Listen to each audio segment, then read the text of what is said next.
Medium voltage power cables are commonly used in the power industry to transmit electricity with a voltage of 6 kV to 50 kV. They are applied in cities as energy distribution cables to power entire districts, factories or large engineering facilities. They are used increasingly often in solar or wind farms and small hydropower plants.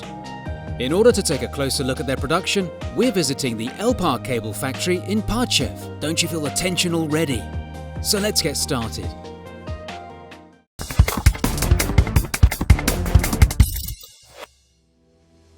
Medium voltage power cables can be laid directly in the ground, special ducts, culverts, and in the air. If in special seals, they can be used in very demanding environmental conditions. They are designed to work with long-term load at a temperature of up to 90 degrees centigrade, and during short-term short circuits, they can withstand a temperature of up to 250 degrees centigrade. The heart of the medium voltage cable is copper or aluminium, single or multi-strand conductors. We are going to take a look at the production of multi-strand aluminium cables. So firstly, a wire is needed. A lot of wire. We get it from an aluminium wire rod. At the beginning, a coil with 9.5 mm diameter wire rod is put on a payoff unit, from which the material goes to the drawing machine. Here, we get the wires with diameters ranging from 1.5 to 5 mm through a set of drawing dies. There is an automatic spool winding device at the end of the line. One spool holds up to several kilometers of wire.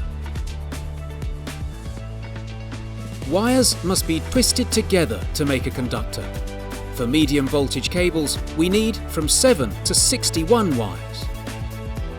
The wire spools are mounted, and when the line starts, they unwind and enter the calibrator unit, in which they are twisted and compacted. The conductor is reeled on a spool with a diameter of 3 meters and passed on to the next stage.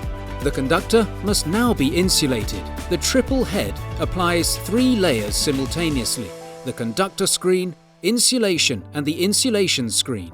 The extruded system enters a 150-meter long pipe where the processes of cross-linking, relaxation, and cooling are conducted. In this way, crosslinks are created between polyethylene chains. The cable path is long, as once turned on the turning wheel, it covers several dozen meters in the opposite direction, where it is finally reeled.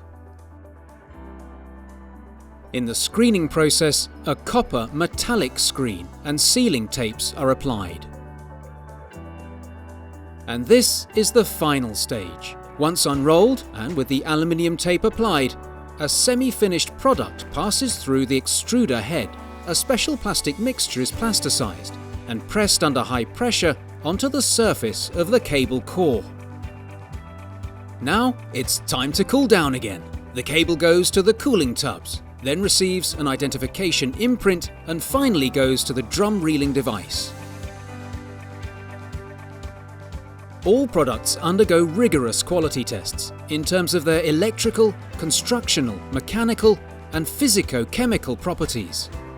Long-term testing of insulation systems involves immersing cables in water at a temperature of 40 degrees centigrade, to which a voltage of 36 kilovolts is applied. Half the samples are removed from the water after 1 year, and the other half after 2 years. Now it's time for a breakdown voltage step test using the special voltage system to apply voltages as high as 450 kilovolts. In addition, the cables are subjected to electrical measurements in a Faraday cage. Here, for a change, we can see the production of low voltage cables, namely copper conductor insulation.